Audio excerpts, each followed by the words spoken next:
আসসালামু আলাইকুম গাইস, আপনাদের কাছে আবার একটা নতুন ভিডিও নিয়ে এলাম। আজকে আমরা অনেক কিছু মাল কিনেছি। এখানে হচ্ছে স্টাইল চাল, যে এটা স্টাইল চাল, এটা 5 কিলো করে 10 কিলো কিনেছি।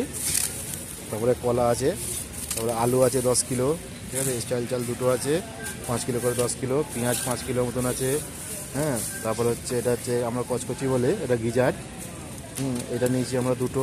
তারপর হচ্ছে চিকেন নিয়েছি। তারপরে হচ্ছে এটা তোমার আর এক রকম জিনিস, এটা মুরগির চিকেনেরই। তারপরে এটা হচ্ছে কলিজা, মেটে যাকে বলে, হ্যাঁ। তারপরে ক্যাপসিকাম নিয়েছি দুটো। তারপরে এটা হচ্ছে ধনেপাতা, আবার এটা গাজর আছে, গাজর অফার আছে বলে 3 রিয়াল কিলো বলে নিয়েছি এটা। তারপরে শশা নিয়েছি।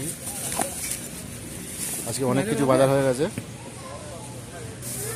এখানে ক্যাপসিকামগুলো প্রচুর বড় বড় ক্যাপসিকাম, একটা ক্যাপসিকাম মানে মোটামুটি 100 গ্রাম 150 গ্রামের উপরে আছে, প্রচুর বড় বড়। এই হচ্ছে গাজর অফার যাচ্ছে। আর এটা হচ্ছে কুসা বলে, এটা হচ্ছে কুসা।